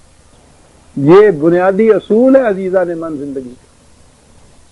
تجربہ کرنا ہے تو ذرا سانس روک لیجئے، پھر دیکھ لیجئے یہ جو سلسلہ آمد و رفت حرکت ہے سانس کی، اس میں تھوڑا سا جمود پیدا کر لیجئے، تو روک دیجئے تو اس کو پتہ چل جائے گا کہ موت کیا ہوتی ہے۔ رکاوٹ زندگی کے راستے کے اندر یہ موت ہے عزیزان من۔ قوموں کی زندگی میں بھی جہاں کوئی قوم رک کے کھڑی ہو جاتی ہے وہ اس کے لیے موت ہوتی ہے۔ حتی اذا ما جاؤها شہد علیہم سمعہم وابصارہم وجلودہم بما کانوا یعملون. بڑا اہم نقطہ آ گیا سامنے. کہا کہ اس وقت یہ وقت ہوتا ہے مکافات عمل کا، جب نتائج سامنے آتے ہیں. ہم تو یہ سمجھتے ہیں نا کہ یہاں کوئی چیز ایسی خلاف قانون کی، قانون کے معنی سوسائٹی کا قانون ہی نہیں ہے بلکہ خدا کے قانون کو تو کوئی یہاں پوچھتا ہی نہیں ہے. اور اس کے بعد یہ دیکھا کہ کسی نے نہ پکڑا ہے، نہ گرفتار ہم ہوئے ہیں، نہ پولیس نے دیکھا ہے، کسی نے نہیں، تو بس موج ہے. پھر سینکڑوں ہزاروں روزانہ ایسا کچھ ہوتا ہے جس کے متعلق اطمینان ہو جائے کہ کسی نے نہیں دیکھا، کوئی واقف نہیں ہے، تو پھر کوئی بات ہی نہیں ہے. کہتا خدا کا قانون ہے مکافات ایسا نہیں ہے کہ تم مطمئن ہو جاؤ کہ کسی نے دیکھا نہیں ہے. سمجھانے کی بات یہ ہے، تم ہوگے تمہارے خلاف یا ان کے خلاف، ان کے کان، ان کی آنکھیں، ان کی پوری شخصیت، ان کا پورا جسم، جلود ان کے خلاف شہادت دیں گے. میں نے کہا تھا کہ ایک اہم معاملہ آ گیا. ذرا غور طلب ہے یہ چیز، سطحی طور پہ شاید بات نہ سمجھ میں آئے. شہد علیہم سمعہم، ان کے کان ان کے خلاف شہادت دیں گے، ان کی آنکھیں ان کے خلاف شہادت دیں گی، ان کے پورے اعضاء جسم کے ان کے خلاف شہادت. یہ کان تو یہی ہے، ان کا ہی کان، میرا کان، میری آنکھ، میرا جسم، میرے اعضاء، میرے ہاتھ پاؤں، یہی ہم کہتے ہیں. یہ میرے خلاف شہادت دیں گے. یہ میں کون ہے جس کے خلاف یہ شہادت دیں گے؟ ہم تو یہی سمجھتے ہیں انسان، اس کے ہاتھ پاؤں، جسم، آنکھیں، کان، اس سے ہم کہتے ہیں انسان. یہ ہو گیا. وہ کہتا ہے کہ ان کے ہاتھ پاؤں، آنکھ، کان ان کے خلاف شہادت دیں گے. تو یہ تو ان سے الگ کوئی اور چیز ہے جس کے خلاف شہادت دے رہے ہیں. یہ شاید مقام مشکل ہے. زندگی کا ایک تصور ہے جسے محض فزیکل کانسیپٹ آف لائف یا طبعی تصور زندگی کا کہا جاتا ہے، میٹیریلسٹک کہہ لیجئے. ان کے نزدیک انسان اسی جسم کا ہی نام ہے. زندگی یہی ہے، ہاتھ پاؤں، اعضاء، جسم پورا، یہی ہے انسان. جب یہ نہیں رہتا، ڈس انٹیگریٹ ہو جاتا ہے، موت آ جاتی ہے، ختم ہو جاتا ہے، انسان خاتمہ ہو جاتا ہے. قرآن کریم نے کہا یہ ہے کہ یاد رکھیے، یہ جسے ہم دین کہتے ہیں اور جسے لادینی یا کفر کہتے ہیں، اس میں مابین امتیاز جو ہے یہ ابتدا خدا پہ ایمان کی نہیں ہے. ابتدا اس تصور حیات کی ہے کہ انسان کی زندگی صرف اس کے جسم سے ہی منسوخ نہیں ہے. اسی کا نام نہیں ہے کہ یہ انسان، یہ اس کی زندگی ہے، یہ انسان جب جس کی زندگی ختم ہو گئی انسان ختم ہو گیا. یہ جتنی تباہی آئی ہوئی ہے دنیا کے اندر اس وقت، وہ اس وجہ سے آئی ہوئی ہے کہ اس سے آگے کوئی بات نہیں ہے. وہ سمجھتے ہیں اس کا انتظام اگر کر لیا جائے کہ اس زندگی میں کچھ نہیں ہوتا تو پھر عیش، راوی عیش لکھتا ہے، پھر سوال ہی نہیں. قرآن کہتا ہے کہ یہ تصور حیات غلط ہے. جسم کے علاوہ ایک اور شے ہے جسے انسان کی ذات یا نفس کہا جاتا ہے. اصل انسان، اصل حیات وہ ہے. یہ انسان کا جسم، اس کے ہاتھ پاؤں، کان، ناک، یہ تو اس شے کے فیصلوں کو بروئے کار لانے کے ذرائع ہیں، اسباب ہیں. وہ کہتی ہے کہ پانی اٹھا، پانی پی، اور ہاتھ میرا جا کے پانی لیتا ہے. وہ کہتی ہے کہ اس کے جیب میں سے گھڑی نکال لے، میری 2 انگلیاں وہ نکال لیتی. تو یہ تو ذریعہ ہے اس کے اس حکم کے کو بروئے کار لانے کا. یہ وہ کیا ہے جو کہتی ہے کہ نکال لے اس میں سے کچھ. تو یہ ہاتھ پاؤں انسان کے جتنے بھی اعضاء انسان کے ہیں، یہ تو اس وہ کا جو فیصلہ ہے یا اس کا حکم ہے اس کو بروئے کار لانے کے ذرائع ہیں، انسٹرومنٹ. وہ نہیں. روزمرہ کی زندگی میں ہم بھی یہ بولتے ہیں، زبان میں میری ہے، میں نے یہ کہا، میری آنکھ ڈوب گئی، میرا کان بہرا ہو گیا. میرا قرآن یہی کہتا ہے کہ یہ تم جو کہتے ہیں نا میرا، سوچنے کی بات یہ ہے کہ یہ وہ میں کون ہے جس کا ہاتھ، جس کے پاؤں، جس کے یہ ہے. پر بات ساری یہ ہے، یہ جو میں ہے جسے آپ میرا کہتے ہیں، یہ جو انسان کی ذات، یہ نفس ہے، یہ جسم نہیں ہے، نہ یہ انسان کا جسم طبی قوانین کے تابع ہے، یہ طبی قوانین کے تابع نہیں ہے، نہ ہی جسم کے ڈس انٹیگریٹ ہو جانے سے، فنا ہو جانے سے، مر جانے سے یہ مر جاتی ہے، یہ باقی رہتی ہے، آگے چلتی ہے، اور اس کے تمام اعمال کا نتیجہ یہ میں جو ہے اس پہ اوپر مرتب ہوتا ہے، اور یہ مرتی نہیں ہے، اس لیے یہ اس کی گرفت سے آگے جا ہی نہیں سکتی۔ یعنی یہ دو تصور ہیں حیات کے، دین اور لا دینی کی ابتدا یہاں سے ہوتی ہے، میں سے ہوتی ہے، یاد رکھیے، اس کے بعد خدا کی ضرورت پڑتی ہے، کیونکہ اس میں کی نشو و نما، اس کی پرورش، اس کا ارتقاء خدا کے قوانین کے مطابق ہوتا ہے۔ اگر کوئی اس میں کو مانتا ہی نہیں ہے تو اس کو واقعی خدا کے قوانین کی ضرورت نہیں پڑتی، تبھی جسم، تبھی قوانین، جو ان قوانین کے مطابق زیادہ سے زیادہ ذرائع اسباب مہیا کر لے، جسمانی راحت، آسائش، ستائش، سب کچھ میسر آ گئی، یہی منتہا ہے زندگی کا، یہی محاصل ہے، یہ ہے ابتدا اس کی۔ یعنی بڑے عجیب انداز میں یہ بات قرآن، اقبال کہہ گیا ہے، شاخ نہال سدرائی خارو خسے چمن مشاؤ، تو اپنی حقیقت سے ذرا باخبر ہو، تو وہ سدرۃ المنتہا ہے نا، ایک اصطلاح ہمارے ہاں، بلند ترین کہہ لیجئے نخل جو شاخ ہے، تو اس بلند ترین سرسبز و شاداب درخت کی ایک شاخ ہے، زندہ جاوید رہنے والا، اپنے آپ کو تو اس باغ کا کوڑا کرکٹ کیوں بنا کے بیٹھ گیا؟ اگلی بات ہے جو وہ کہتا ہے، منکر او اگر شوی منکر خیشتن مشاؤ، اگر کسی وجہ سے تمہاری سمجھ میں ابھی خدا نہیں آیا ہے تو ٹھہر درٹ ہے، لیکن اپنا انکار نہ کر، یاد رکھ، اگر تو نے اپنا انکار کر دیا تو پھر خدا کبھی سمجھ میں نہیں آئے گا، اس سے منکر مان کو، یہ ہے وہ میں جو ہے، یہ جو کہا ہے نا کہ ان کے سماعت، بصارت، ان کے اعضاء، جوارے ان کے خلاف شہادت دیں گے، تو ان سے مراد ان کی وہ ذات ہے، لما کانوا یعملون، دیکھا نا وہ ان کے اعمال کی شہادت، یہ چیزیں اس کے خلاف، علیہم، علی کے معنی خلاف دینا ہے، اس کے خلاف یہ شہادت دیں گے۔ وقالوا لجلودہم لما شہدتم علینا قالوا انطقنا اللہ الذی انطق کل شیء وہو خلقکم اول مرۃ والیہ ترجعون۔ وہ یہ ایک مکالمہ کا انداز بتایا ہے کہ وہ میں ان سے کہے گی کہ تم تو میرے ہاتھ پاؤں تھے، میرے ہی خلاف تم نے شہادت دے دی، کہا یہ سب کچھ ہم، وہ کہیں گے کہ یہ سب کچھ دیکھتے بالتے تم اس وقت بھی تھے کہ تم کیا کرتے ہو، اس وقت ہمارے پاس قوت گویائی ابھی نہیں تھی، اب خدا نے ہمیں بولنے کی قوت دی ہے تو وہ بات جو ہم دیکھا کرتے تھے ہم بیان کر رہے ہیں۔ انداز بڑا خوبصورت ہے کہنے کا۔ اگلی آیت اس کی وضاحت کرتی ہے، وَمَا كُنْتُمْ تَسْتَتِرُونَ أَن يَشْهَدَ عَلَيْكُمْ سَمْعُكُمْ وَلَا أَبْصَارُكُمْ وَلَا جُلُودُكُمْ وَلَكِنْ ظَنَنْتُمْ أَنَّ اللَّهَ لَا يَعْلَمُ كَثِيرًا مِّمَّا تَعْمَلُونَ۔ کہا تمہاری کیفیت یہ تھی کہ کوئی غلط کام کرنے لگتے تھے تو ادھر ادھر دیکھ لیتے تھے کہ کوئی دیکھتا تو نہیں ہے، جب دیکھتے تھے کہ کوئی اور نہیں ہے تو مطمئن ہو جاتے تھے، تم سوچتے نہیں تھے کہ جب کوئی اور نہیں دیکھ رہا تو تمہارے ہاتھ پاؤں آنکھ کام تو دیکھ رہے ہیں، ان سے تم نہیں چھپتے تھے کیونکہ تم سمجھتے تھے کہ یہ تو اپنے ہیں۔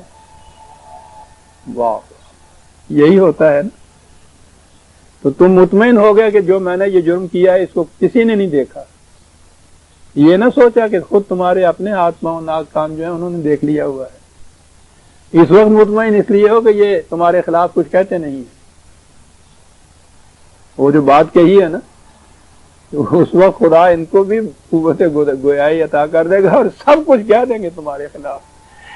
کیا شہادت ہے یہ، جس سے کوئی بھاگ ہی نہیں سکتا۔ کون انسان یہ کہہ سکتا ہے کہ میں نے جو جرائم کیے ہیں میرے آنکھ کو میرے ہاتھ کو پتہ نہیں تھا ان کا؟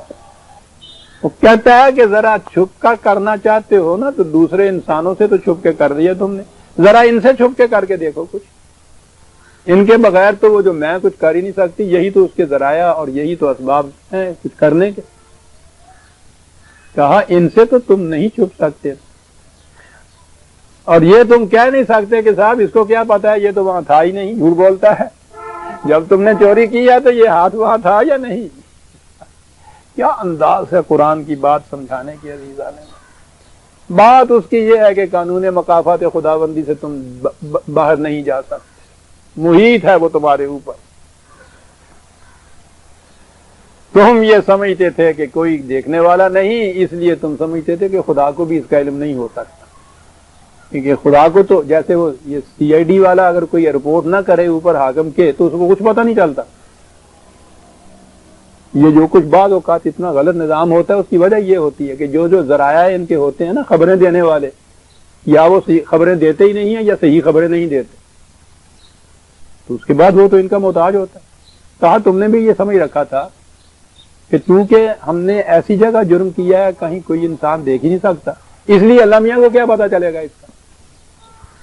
کہا کوئی بات نہیں ہے، ہم تمہارے ہاتھ سے پوچھ لیں گے کہ کیوں بھائی تم نے چوری کی تھی یا نہیں۔ سمجھانے کے انداز قرآن کے 1400 سال پہلے کا بدو بھی سمجھے اور آج کا بڑے سے بڑا سائنٹسٹ بھی یہ بات سمجھے۔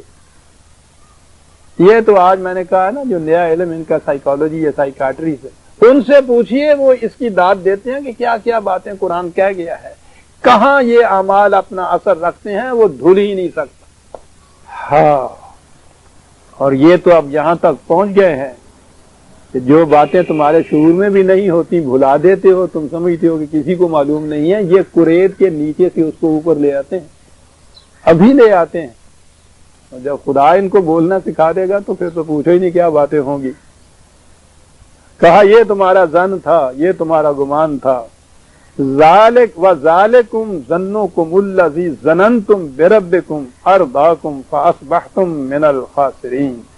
کہا تم نے یہ سب کچھ جو غلط باتیں کی اس ظن کے ماتحت کی، اس خیال خام کے ماتحت کی کہ خدا کو ان کا کیا علم ہو سکتا ہے، اور خدا کے علم کے تو ذرائع یہاں تک ہیں جس سے تم انکار ہی نہیں کر سکتے۔ اس لیے اگر تمہاری حالت یہ ہے جس میں عذاب میں مبتلا ہو، تم عذاب ذلت اور غربت اور افلاس کے عذاب میں، تو وہ تمہارے ان اعمال کا ہی نتیجہ ہے جن کے متعلق تم مطمئن تھے کہ کسی نے دیکھا نہیں ہے، کسی نے دیکھا نہیں ہے والی بات تو اور وہ تو اپنے نتائج آپ مرتب کرتے چلے جاتے ہیں، سریول حساب ہے وہ۔ وَإِن يَصْبِرُوا فَالنَّارُ مَثْوًى لَّهُمْ، کام ٹھیک سے آڑے سے بات ہی نہیں ہے، اب تو تباہی آ گئی صاحب، اب تو اس کے اندر جھلسنا ہے۔ وَإِن يَسْتَعْتِبُوا فَمَا هُم مِّنَ الْمُعْتَبِينَ۔ میں نے کہا ہے کہ قرآن کا ایک قانون مہلت بھی ہے، غلط کام غلط نظام فوری اپنے اثر نہیں کرتا، اس میں ایک وقفہ دیا جاتا ہے، یہ کہہ کے کہ اب بھی تم اگر اپنی اصلاح کر لو تو بچ سکتے ہو، اگر وہ اصلاح کر لیتے ہیں تو اس کا ازالہ ہو جاتا ہے، لیکن اگر وہ اس پہ بھی ادھر نہیں آتے تو پھر جب وقت تباہی کا آتا ہے اس وقت پھر یہ باتیں کہنے کہ یا اللہ ہمیں مہلت دے دے، ہم یہ کر لیں گے، وہ کہتا ہے کہ اس وقت پھر نہیں، جب محسوس طور پر نتائج سامنے آ جاتے ہیں مہلت کا وقفہ ختم ہو جاتا ہے، وہاں پھر اس قسم کی باتوں سے کچھ حاصل نہیں۔ وہ ساتھ ایک دو ذکروں میں بات آ جائے گی، ان کو بھی مورد الزام قرار دیتا ہے یہ جو مجرم ہیں، اور پھر کچھ ساتھی بھی ہیں۔ وَقَيَّضْنَا لَهُمْ قُرَنَاءَ فَزَيَّنُوا لَهُمْ مَا بَيْنَ أَيْدِيهِمْ وَمَا خَلْفَهُمْ۔ کہا یہ اس غلط نظام میں ہوتا کیا ہے کہ یہ اکیلا ہی نہیں ہوتا، ایک جنڈلی ہوتی ہے نا، ساتھی ہوتے ہیں، ساتھیوں کے متعلق ایک لفظ قرآن نے کہا ہے، عزیزان ایمان انسان وجد میں آ جاتا ہے جب دیکھتا ہے پھر اس زبان کو، جامعیت، پھر قرآن کا انتخاب اس کے متعلق، کہتا ہے وہ یعنی ایسے ساتھی جو آپ کے نیچے ہوں، آپ کے دوبیل ہوں، ان کا آپ کے کوئی اثر نہیں ہوتا، لیکن ایسے کہ جو آپ پہ چھائے ہوئے ہوں ان کا اثر ہوتا ہے۔ کہتا ہے اس قسم کے ساتھی مل جاتے ہیں ان کو، اور ان ساتھیوں کا یہ لفظ جو ہے نا کئی ازنا، کیفیت یہ ہوتی ہے انڈے کا اوپر کا جو خول چھلکا ہوتا ہے، اندر جو کچھ ہوتا ہے وہ انڈا، وہ اس کو اس طرح سے محیط ہوتے ہیں کہ وہ اندر والا جو ہے وہ بے اختیار ہوتا ہے، کچھ کر ہی نہیں سکتا، وہ سانس بھی نہیں لے سکتا اس کے بغیر، یہ اس طرح سے اس کے اوپر چمٹا ہوا ہوتا ہے۔ یہ جو کریم ہوتا ہے نا، اس قسم کے ساتھی محیط ہوئے کہ انسان اندر محسوس بھی کر رہا ہوتا ہے کہ صاحب پھنس گیا میں بری طرح سے، ان کے پنجے میں چھوٹ نہیں سکتا، نکل نہیں سکتا ان میں سے، ہے نا یہ انداز ہوتا۔ یہ جو غلط سوسائٹی ہے، اور غلط سوسائٹی میں اس قسم کے فریب کار وہ لوگ اس طرح سے چھا جاتے ہیں جس طرح سے انڈے کا خول انڈے کے اوپر چھایا ہوا ہوتا ہے، چاروں طرف سے محیط ہوتے ہیں، اندر والا بے بس ہوتا ہے۔ کہا وہ تھے ان کے ساتھی، کرتے کیا تھے؟ ان کے غلط کاموں کی تعریف کرتے تھے۔ یہ جنہیں حکومتوں اور سلطنتوں میں مصاحب کہتے ہیں نا، کہ سبحان اللہ صاحب کیا بات ہے، آپ کی بکنے دیجئے ان کو، آپ کے متعلق کوئی ایسی بات ہو سکتی؟ یعنی غلط کام ان کی نگاہوں میں غلط آنے ہی نہیں دیتے، یہ ہوتے ہیں۔ اور پھر وہ چاروں طرف سے اس طرح اس کے اوپر محیط ہو جاتے ہیں، وہ اس میں سے نکلنا ہی نہیں پاتا۔ کبھی اجڑی ہوئی بستیوں، مٹی ہوئی حکومتوں کی تاریخوں کو آپ پڑھ کے دیکھیے، یہی ہوتا ہے وہاں۔ یہ اوپر بیٹھا ہوا جو ہوتا ہے، سمجھ میں نہیں آتی کہ اچھا بھلا سمجھدار آدمی تھا، دانوں سے بینچ والا تھا، اس کو ہو کیا گیا؟ آپ دیکھیں گے گھیرا ڈالا ہوا ہوتا ہے اس کے گرد میں، پھر یہ ہوتا ہے کہ یہ تو بڑا سمجھدار تھا، نکل کیوں نہ گیا؟ وہ ایسی تدبیریں کرتے ہیں کہ نکل ہی نہیں سکتا اس میں سے آدمی۔ کیا کیا چیزیں ہیں جو قرآن بتا جاتا ہے ایسا کہتا یہ ہے، پھر ان کے ہر غلط کام کو مزین کر کے دکھاتے ہیں۔ وَحَقَّ عَلَيْهِمُ الْقَوْلُ فِي أُمَمٍ قَدْ خَلَتْ مِنْ قَبْلِهِمْ مِنَ الْجِنِّ وَالْإِنسِ كَانُوا مِنَ الْخَاسِرِينَ۔ یہ اتنا ٹکڑا پھر آگے دیکھ لو۔ اس کے بعد وہ جو قانون کا ہمارے ہاں فیصلہ ہوتا ہے، پھر ان کے اوپر چھا جاتا ہے۔ یہی پہلی قوموں کے ساتھ ہوا، یہی ان قوموں کے ساتھ ہوگا، اور یہی جو آنے والی قومیں ہیں ان کے ساتھ بھی یہی کچھ ہوگا۔ یہ ہے سائنس آف ہسٹری۔ ہم عزیزان من سورہ حامیم سجدہ کی 25ویں آیت تک آ گئے، 26 سے ہم آئندہ لیں گے۔ ربنا تقبل منا انک انت السمیع العلیم۔ نمائندہ بزم طلوع اسلام کا اعلان۔ بزم طلوع اسلام لاہور کی